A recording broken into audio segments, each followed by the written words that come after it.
há muitos e muitos jovens, há muitos e muitos talentos que usam justamente a tecnologia como uma forma de expressão. Até que ponto essa nova forma de expressão procura ressignificar, criar novos códigos que possam ser universais como forma de expressão daquilo que sentem e da forma pela qual enxergam o mundo?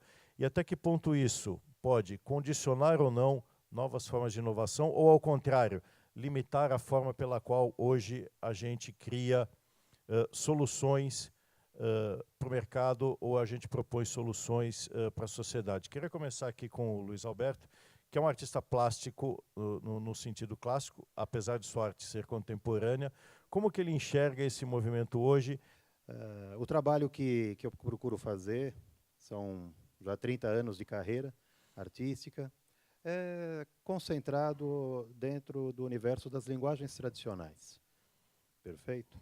Sem que isso implique alguma forma de distanciamento ou preconceito em relação às tecnologias.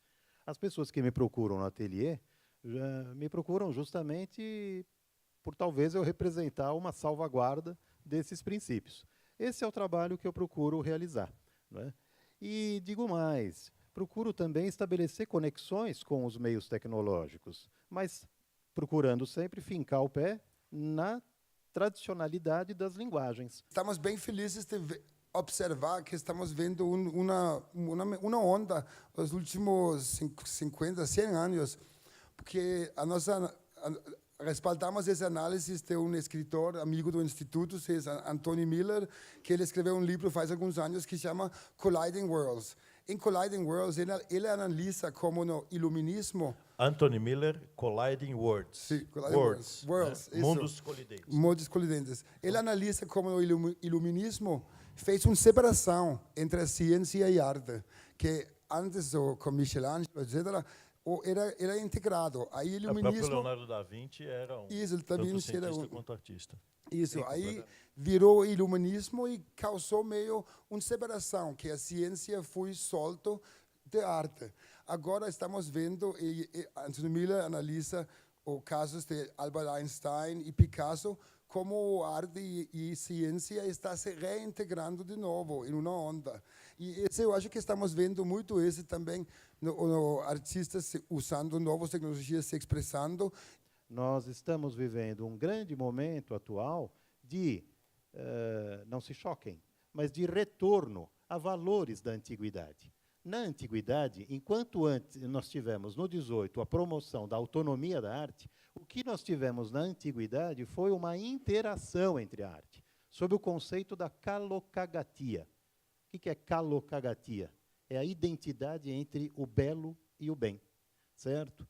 Belo, portanto, não era só a obra de arte. No belo no sentido estético, belo no sentido estético e no sentido ético. Certo. Perfeito? De impressão sensorial também. Exatamente. Então, hoje nós estamos vivendo, se eu não estou equivocado, e essa colocação do Peter é absolutamente pertinente, nós estamos vivendo um processo muito semelhante de reintegração, não é, daquele universo artístico que até pouco tempo atrás esteve num movimento separatista. Por exemplo, na nossa análise de macro-tendências, a gente observamos muito uma tendência de imaterialização, que cada vez a matéria vira cada vez mais não relevante e cada vez mais relevante o simbolismo, a autenticidade, histórias, alguma coisa imaterial. Aqueles partidos exemplos de Spotify, Netflix, etc., mas também cada vez estamos procurando mais o que a gente está comprando ou correndo atrás e cada vez mais valores imateriais, que são vinculados com autorrealização, etc. Claro, esse é um pouco vinculado também com polarização, porque essa é uma tendência que está muito mais massivo no lado bom da sociedade, né? Quem não está preocupado de ter cama para dormir ou comida para comer, etc., vira coisas mais imateriais o foco, né? Então, e nesse sentido, estamos um pouco longe, e nesse sentido, intuição fica cada vez mais importante. Porque E claro, o mundo nunca desenvolve em um quadro perfeito. Você sabe, por isso temos os artistas, né? Porque para ensinar, mostrar que vem para frente, talvez aonde deveríamos pensar em caminhar. Mas nunca antes tantas pessoas têm a possibilidade de autorrealização, mas com esse mundo de vastos dados também tem um grande, como se fala, talvez um grande buraco frente a nós, né? Que alguns que não são preparados, alguns que talvez não estão tão conscientes de onde está caminhando. Até que ponto o tecnologista, esse novo espírito criativo, não pode também se tornar democrático e fazer com que essa capacidade de criar impressões sensoriais possa estar presente na vida das pessoas comuns, daquelas que hoje estão preocupadas com a janta? O que você acha? Com certeza. Eu acho que precisamos tomar o cuidado de trabalharmos bem e adequadamente as polarizações, certo? Na arte, nós aprendemos que entre um polo e outro há uma infinidade de perspectivas de harmonização, certo? Seja no caso das cores, juntem um amarelo com o vermelho, certo? Ambos são radicalmente distintos entre si. No entanto... Deixa eu só abrir um parênteses. O nosso amigo aqui conseguiu elaborar um esquema de mapeamento da capacidade inovativa de uma empresa a partir das cores, tá? Depois, se vocês quiserem, vocês perguntam para ele como é que é. É muito incrível. Continua. Bom, retomando. Então, quer dizer, entre o amarelo, que é luz, e o vermelho, que é calor, os dois não se comunicam em princípio. Todavia, se nós pacientemente misturarmos um com o outro e o outro com um, nós geramos o laranja. E o laranja é uma hereditariedade do amarelo e do vermelho, só que nós não vemos mais amarelo e vermelho no laranja, nós vemos laranja. E, evidentemente, mais produtivo para toda a humanidade. A prática artística pode ser aterrissada e trazer, ou se aproximar, e fazer mais pessoas poderem ser incluídas nessa discussão. Como é que a arte pode criar essas pontes, né, até mesmo utilizando a tecnologia? Houve uma época na minha trajetória artística que eu me dediquei à escultura em madeira, certo? E eu carregava troncos de madeira no meu carro, que era um Fusca, não era um super carro, era um Fusca, e transportava troncos de madeira, certo? De lá para cá, quer dizer, de preferência para o ateliê, onde eu poderia trabalhá-los. E a primeira ação no bloco de madeira era por intermédio do serrote, tá certo? O meu primeiro gesto era eliminar grandes áreas do bloco de madeira, para poder encontrar, nas palavras michelangescas, encontrar a figura que estava lá dormindo. Perfeito? Eu não ia começar desde o início com as goivas, um trabalho incansável. Usaria as goivas, mas mais à frente. O primeiro gesto com o serrote. Perfeito? Vocês constataram e concordaram com a polaridade serrote e tronco de madeira. Vocês concordariam, inevitavelmente, que cabe ao serrote cortar a madeira, não é?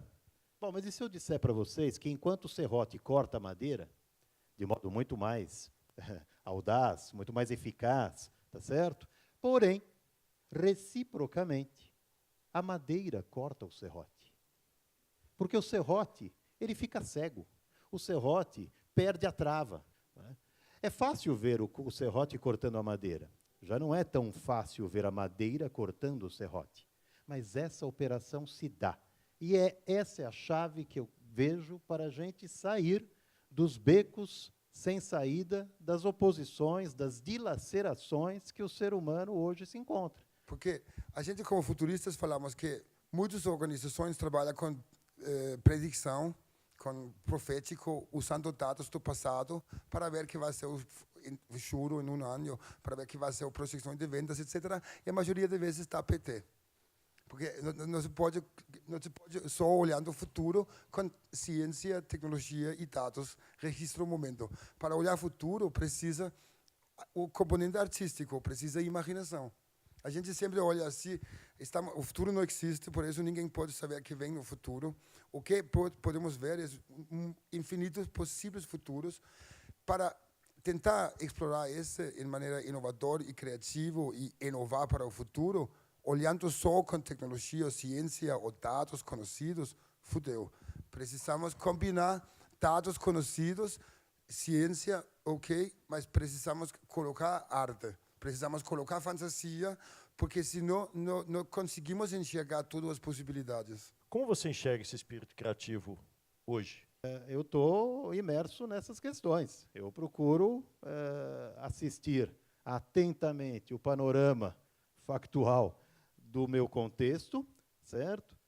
Aqui no Brasil, mas não acreditando apenas que esse contexto é histórico, acreditando na carga de universalidade do possível e do passado e de tudo aquilo que poderá vir, certo? Tento mesclar esses aspectos todos para encontrar algo, alguma mensagem simbólica que, de fato, sacuda, chacoalhe, chame a atenção do espectador para as coisas mais essenciais da sua vida e do seu ser. É assim que eu procuro vivenciar esses aspectos, Jacques, nesses 30 anos de carreira. Do momento que estamos vivendo para os momentos futuros, o que você vislumbra em termos dessa ansiedade humana, né, dessa nossa capacidade de se inquietar e de buscar novas formas de expressão? O que você enxerga em termos... Você falou um pouco da imaterialização. Há outra característica muito latente que faz com que os homens e as pessoas procurem se expressar? Aí eu acho que cada vez vemos mais uma sociedade cada vez mais individualizada. E cada vez mais temos escolha de viver que idade queremos ser. Tipo, eu tenho 40... Longevidade. Eu tenho 41 anos, mas eu realmente me considero que os 40 são os novos 20, então ótimo. Então, podemos escolher o que queremos ser. E cada vez temos mais amplo possíveis modelos de ser. Não? Então, vinculando essa história, o que a gente está vendo, que o artista vai responder esse também, eu quero ouvir a sua opinião. Eu fico curioso que a sua opinião é essa. Mas a gente está observando, de uma maneira, no paradigma de comunicação, que não é tanto atraente mais só contar uma história que o consumidor ou o espectador tem que comprar passivamente. Não? Então, a gente está vendo cada vez mais onde as marcas ou as instituições artísticas, a evolução da ideia, mas coloca um cenário onde cada um de nós consiga nos identificar e expressionar nossa individualidade. Então, é uma mudança central. Antigamente, as marcas, os artistas tinham as respostas que eles formularam em uma história para comprar. Onde agora, em realidade, ninguém sabe muito bem o que é uma história absoluta, que virou um ponto de observação individualístico de cada pessoa. Não? Que a inovação acontece quando algo nos provoca, antagonismo, na que você fala na arte. E esse precisamos. E da mesma hora, para complementar, eu creio que sim, estamos vendo uma evolução de valores na sociedade presente que está cada vez mais orientado a olhar para frente. Porque aquela noção que a modernidade, chegamos ao platô e não tem mais nada para fazer, é errado. A gente saiba de nada. E temos muita estrada ainda para frente. Né? E eu acho que aí parece que a gente acredita na nossa conversa que atualmente o pêndulo está cada vez mais orientado a olhar para frente. Eu discordo da ideia de que a gente esteja emburrecendo. Eu discordo da ideia pelo simples fato de que há inquietude no ar. Há pessoas aqui querendo romper essas bolhas. Há pessoas aqui querendo criar conexões entre ideias. E eu acho que essas conexões de ideias, elas precisam, sim, ser trabalhadas por todos nós, no sentido de levar essas ideias a cada vez mais pessoas, a buscar o diálogo e o confronto. Não o confronto no sentido violento que o termo possa evocar, mas o confronto no sentido de construir, de opor elementos diferentes que possam levar a uma recombinação, a um novo código, a uma nova ideia, a uma nova realidade. Esse, eu acredito, que é o espírito criativo do século XXI. É o espírito, sim, que usa a tecnologia como meio, usa a tecnologia até mesmo como forma de expressão, mas que não abre mão do sentido e do instinto que trouxe a humanidade até aqui e que pode fazer com que ela evolua cada vez mais. Muito obrigado, pessoal.